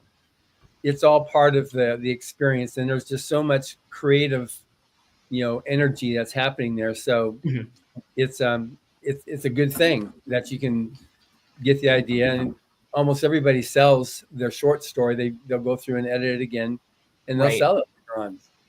Yeah, it does seem to work pretty good, but they usually give you something to write about anyway. So it's you get a couple different prompts. Yeah, it's great to watch. I mean, last year it was Jody and Tim Powers were doing it. They were hilariously funny while they were doing it. It's always fun, and this way it's fair because there's 12 of y'all, so you don't want to just pick a story and do it. So this way it's fair, that way nobody's story is getting picked over somebody else's story, and it is kind of funny to watch them throw them down the stairs. I said, Sarah, you got to go get. No, actually, it wasn't Believe. I said, Believe you got to go pick them up. I was like, go get them. But it's good. And then, I mean, like I said, depending on what illustrator, author, I mean, all the judges are great. If you're an illustrator, Tom Woods is fabulous to talk to. I hate that Larry Elmore is not going to be there this year because I love Larry. He is the best storyteller I've ever met in my entire life. He puts me to shame. He could freaking talk circles around me. But he's really, really, really good at what he does. And being the father of Dungeons and Dragons doesn't hurt any. DeSantis. See, I got to watch myself. I always want to call him Ron DeSantis. It's an idiot in Florida stuck in my head is what it is. Oh man, but he's really good, and I mean, I enjoy all of them. Everybody's really talkative, and then they're really good at what they do, and I like watching them. They really they go out of the way to make sure y'all understand what it is they're trying to tell you, and don't be scared to ask questions because they want you to ask questions. I mean, they're like ask, and you'll see them stop sometimes in the middle of the class. Hey, what do you want to know? And so everybody, they give you time, everybody to get up there and really get the questions you need and get what you need out of it, because everybody's got a different need when they get there. It's not the same for everybody, and y'all are not all looking to get the same thing out of the class, but really and truly, regardless what you're going there for, you're going to come out with more than you expected. It's when we do the second interviews and I ask people, did you learn something you didn't expect? It's always yes. And it's always something, that was like, wow, well, this is going to help me out. And they also teach you about finances. That's something I am not great at. So that'll be really helpful. I know See, I want to say his name backwards too today. My brain is fried. But anyway, Dean, he does it really well. He's I sat down with him one night because he needed somebody that just to bounce off of, and since I own my own business, but we were talking about, what's a C corp, we went all the way up through the corporation. When should you do this? When should you do that? When you should do this? When should it just be you and nothing else? And C corps and stuff like that are not always needed by artists, because those are more to protect you from certain things that you may not actually need if for your line of work. Authors may need it because somebody may decide to do defamation or something, but really, I don't think illustrators even really need it. But anyway, it's really more about how much money you're making to where you're going to be in these things. And the reason they do that is because when you finally get to enough money, when you reach a corporation, you're completely protected from everything. And you're basically getting an income from your corporation, which if anything happens to anything, they're the ones that go down, not you. And everything's, and plus it produces, it gives you like your own car, it pays for your house. It does all sorts of wonderful things. So, but that's when you get there. And that's all stuff they'll teach you about. You learn about all of that and everything in between from there to how to write something well or how to draw something well. I mean, they really do. There's just so much information there. I was talking with Kevin J. Anderson last year when he was telling me about Rush. And I mean, the amount of information that's being assembled is crazy. You'd have to get a course with each one of these guys, and you'd have to probably take it 3 or 4 times to get what they're giving you in those 5 days. Right. Because they really want you to come away. They really want you to understand what it is they're trying to teach you, and they want you to come out being a better illustrator and a better author. That's what they want. They want to be able to say, "Hey, just like I do. Hey, I know these people. When you get rich and famous. Hey, I helped them to get rich and famous." And that's always a good thing to have on your resume. Ouch. Yeah, well, that's really reciprocal for sure. I'm very much looking forward to meeting and getting to know everybody. Any favorites you want to meet or?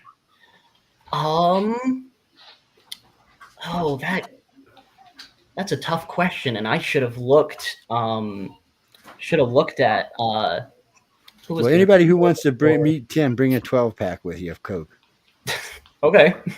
I'm just giving you some heads up, man. Well, he's a lot of fun too to talk to. He really is. I've done interviews with him. He's just a whole. What's Stranger Tides? Is that the novel that he had out? Stranger Tides, yeah. Y'all know what A Stranger Tides is? That's part of what made the Pirates of the Caribbean movie. Yeah, for sure. And so that's a pretty good amount of success. And I wish the Dune writer was going to be there so I could get on his ass. It's I am not happy with Dune 2. I'm telling you, Dune 3 better be better, man. I am not a happy camper. I'm okay. Let me be. I'm a semi-happy camper. How's that? I was expecting more, I guess, is what I was expecting. Okay. I really liked it, so that's interesting to me. Yeah, it's I enjoyed it. I mean, as a movie, I enjoyed it. I just expected. I guess I expected more of the I guess more the magic, I guess is what I expected. Okay. It's but still, in that, and I was a little confused when they decided we were going to have a war at the end, so that confused me a little bit. But yeah. Hey, well, but you know what? In the book, that's how it was. In all fairness, and they're doing it according to the book. They're not doing it according to the first movie. So, there's a big difference. See, and I know Kevin's there, and you never know who else is going to show up. John knows everybody who's going to be there. He just don't tell y'all. Right. He's keeping it a secret, man.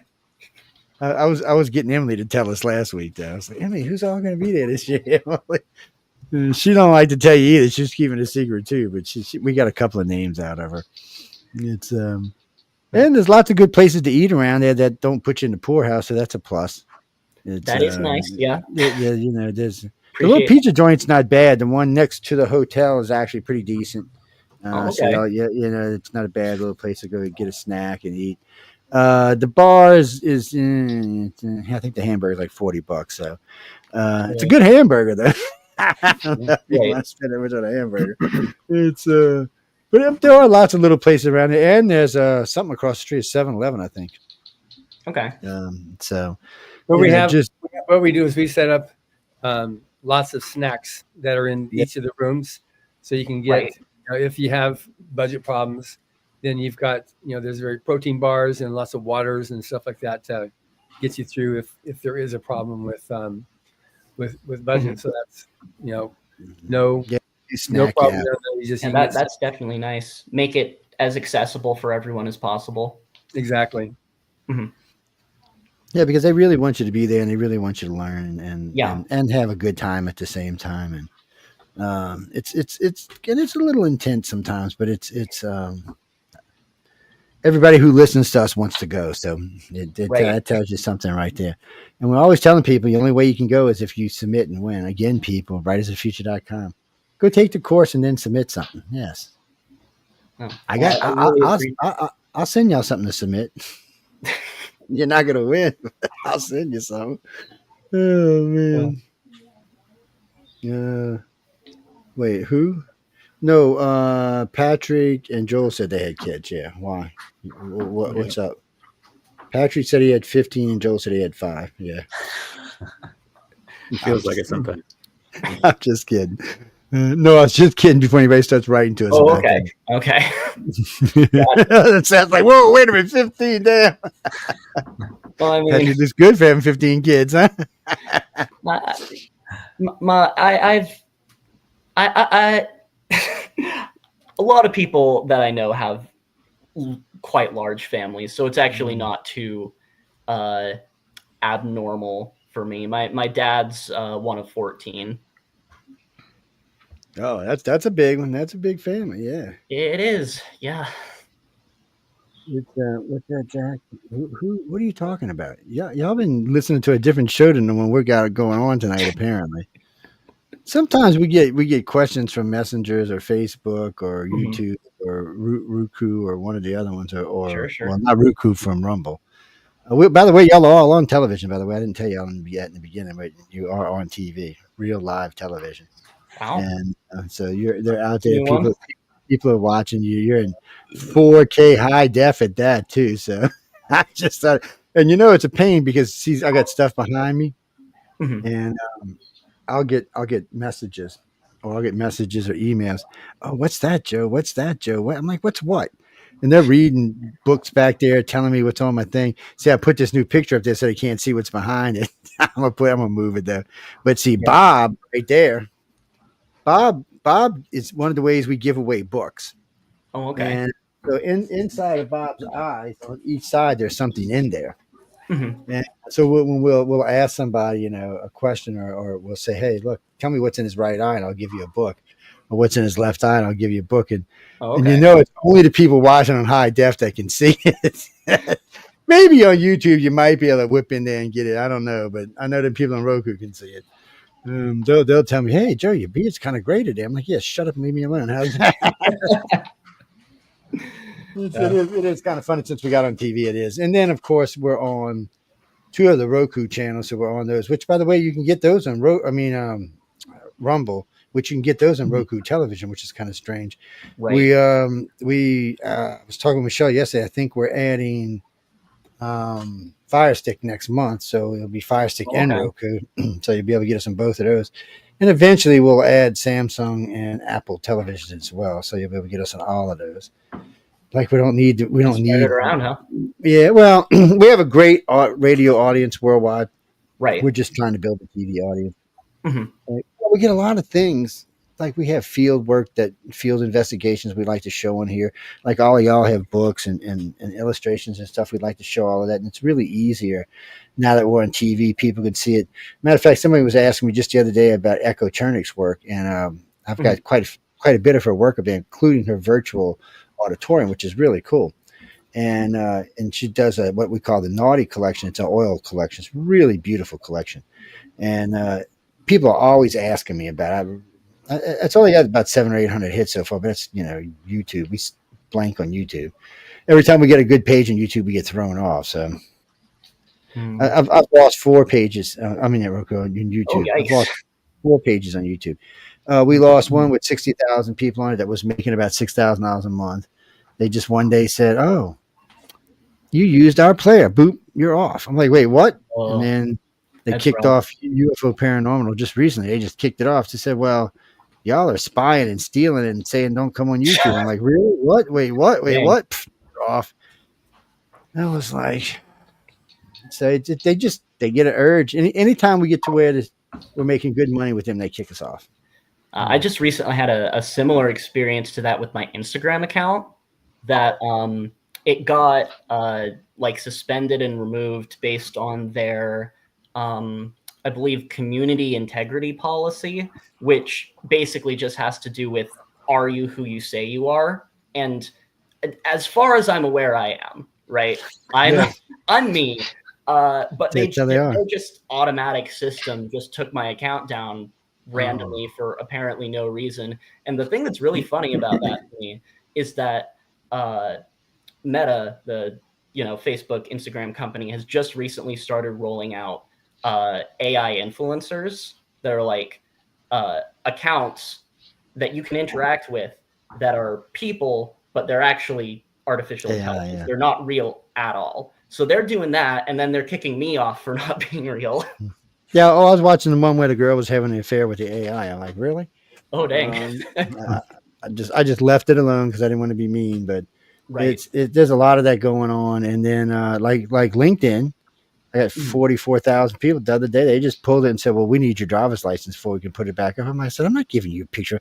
I said, how many times y'all have had data breaches? I'm not giving you my driver's license. Yeah. I said, you have lost your freaking mind. And they're like, well, you can't have your page back unless you give us some kind of pictured ID. I'm like, oh, I said, we got a problem then. So I just turned it over to my lawyer and said, do what you can about it. It's you get stuff like that. And a lot of other companies told me recently they're going to start wanting to have an ID because they're not real, because of AI, basically. They're going to want to start seeing ID. Facebook's talking about doing it. And I'm like, we have 14 Facebook pages and 4 Instagram pages. I don't even want to think about what's going to go on with that.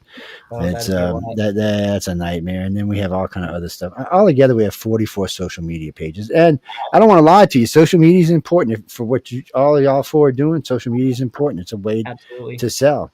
And then there's what's the one that everybody uses? Oh, John's going to have to tell me because I can't never remember it. John, what's the one they put their stuff up on and you got to make the amount of money. You got to make the amount to get it. Oh, the guy that got $44 million was on it. Oh, that's on Kickstarter? Kickstarter, yeah. That's Kickstarter. Okay, yeah, right. Yeah. So there's Kickstarter, and there's a few other ones besides that, just Patreon, and a few other ones that y'all can be using. Yeah. Accord and things like that. So those are all places you can get into and start posting and have a site and have, because I don't know if, websites are important for illustrators more so than authors, because authors can store their styles anywhere. Illustrators really need a show place and a place that people can purchase from. Whereas for everybody else, it's really not like that. Breanda, where do you have your stuff? What pages do you have? I have a portfolio website. It's not set up like a store. It's just breandapetsch.com. Yeah, well, you're just getting really good in story. And I have an Instagram. I love her picture, by the way. I was looking at it again. It's say, Chris. No, I can't talk about. It's nothing I can say. I'm sorry. It's nothing. No, I'm saying the faces are really good because that's all I can say about it without giving anything else away. Yeah, no spoilers. Well, I bitch about illustrators all the time because illustrators are what makes you pick up that book and go, oh, I want this book, and then you get it home and go, I'm going to hit that illustrator in the head with this damn book when I see it. Yeah, because a lot of books get bought like that. Yeah, people will tell you not to judge a book by its cover, but every time you pick a book up off the shelf, you're doing that because sure. If it's interesting, it's the cover that attracted you to it. And I've bought some books with some really good covers, and they were really good books. And I bought some books with some really good covers, and I was like, Jesus, I'm like a quarter of book. I said, where's the fire? I'm throwing this thing in the fire. I actually honestly do is I usually give it away online, and then somebody will write to me, why'd you give me this horrible book, Joe? Sometimes I'll save books that I didn't really like just because the cover's that good. I like having the artwork around. Yes. Well, you know what? I have cut covers off of books before and kept them. It's because they do have some really good covers out there. What's that, Jesse? I don't know. What do you mean? Who's married? Who's not married? Why do you want to even know that? That's kind of personal. Well, I have 14 wives and 105 kids. Is that good for you? Does that work? Yes. Oh no, John has more than I do. John has like 160 wives and 300 kids, man. And don't ask. Still single. No, my oldest, she has like, I don't know, like 200 husbands or something. Yeah. Wow. What are you talking about? No, it's none of your business. If they wanted to tell you that, it'd be listed on somewhere on something they're doing. I get some of the weirdest questions in here sometimes. People always ask me if John's married. Can I hook him up with him? I'm like, I mean, all the time. His wife has been on this network. Countless times. I mean, literally, she's been on this network countless times, and still they ask. And they ask about him more than they ask about her. Don't ask me why. I have no clue why. Because she's way cuter than he is, but they're more interested in him for some reason. It's no, I'm not telling you what hotel it is. Get out of here. Indeed not. Okay, did you win? No. Do you have the $1 million? No, I'm not telling you then. That's you know the rules. I already told you all the rules. You either got to win or have $1 million to be there. Yeah, but we got a lot of people. We got to split this $1 million with. It was arbitrary on that second part. It's gotcha. It's just get out there, submit writersoffuture.com, take the course. It's I don't want to say it's an easy course, but it's fun to take. Well, you got Orson Scott Card on there. You've got you got 3 really good videos to watch that help you out. See, my problem was always filler. You know, I never understood what filler was. You know, so I'm trying to write, and which the 3 writers you probably understand. Well, all y'all probably understand this, but for me, it was like, you know, I could write if you wanted me to write you like a documentary. Oh, I could do that, no problem. If you wanted me to write you something that was interesting to read, it's not going to happen because I didn't, you know. Oh, the sun was shining, the birds were chirping. I didn't know any of this crap. Excuse my language, but I didn't understand it. You know, how to really put it in there and make it work with the rest of the story. And after listening to these guys, I've actually learned quite a lot about that. And then I also learned it's easier to write with a prop. At least for me, it is. Mm-hmm. You know, when somebody gives you something, because I can't remember the lady's name that was there about 2 years ago. She had asked me. She was giving out these papers, and she was giving out 4 or 5 props with it. And she came about a second time. She said, "You sure?" I said, "No, I'll give it a try." It was actually quite easy. I mean, she gave me a thimble, some little piece of lace, and a couple other little things. And it was easy to formulate a story out of that than it was just out of my head. Right. So I don't know if any of y'all have tried that before.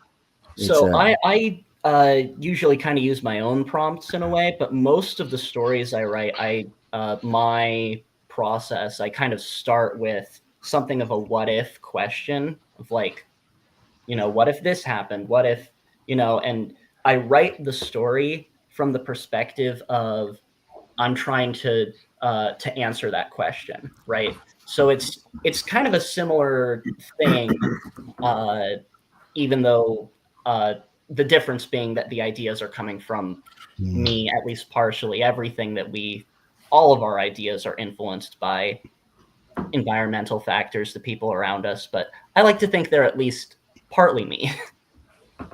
Well, I mean that's what writing is, you and what you and how you interpret everything around you. I mean, it's really what it's the same for illustrators. Absolutely. I mean, it's how they interpret things and how they want you to. It's more. I mean, it's how they interpret things, but how they also want you to interpret their work. And I notice some illustrators and even some authors get upset when somebody interprets their work the wrong way, which I can understand that. It's when I spend 3 days or 3 weeks working on a podcast and somebody tells me something, I'm like, well, that's not what you were supposed to get out of that. So right. It just irritates, is what it does. But I know we got to get out of here, and I know all y'all got to get. I know y'all all has lives, so I'm gonna let y'all get out of here in a few seconds. Just curious, Joel, do you have a website? I do. It's www.joelcscoberg.com. Good. And Patrick? In the chat, if that's easiest. I'd probably just chuck those. Yeah. I have. Sorry, Joel. Patrick, how you say your last name before you say anything else? I'm sorry, was that me? Yeah. How do you say your last name? I'm just curious because I got a friend that spells it like that, but he pronounces it McAfee, and I wanted to know how you pronounced yours. You know what? Either way, it's either MacPhee or McPhee. If I say it quickly, it's just McPhee. I think it's whoever got off the boat. It was whatever accent they had, and that was how it. Right. Well, that's why I was asking because he said that a lot of people pronounce his name different ways, and I said, well, he said this is just the way I was pronounced. He said, but he's heard other names. That's why I asked you because it was strange. He's an expert in film, is what he does. All right. Right. And then Breanda, what's your page? It's breandapetsch.com. I can type it or go ahead and put it in there because it's anything that's in the chat will come up in the chats on all of the different venues we're on. So good. And then and I'll post it to the website so it comes up on the Roku system as well. Seth, your website.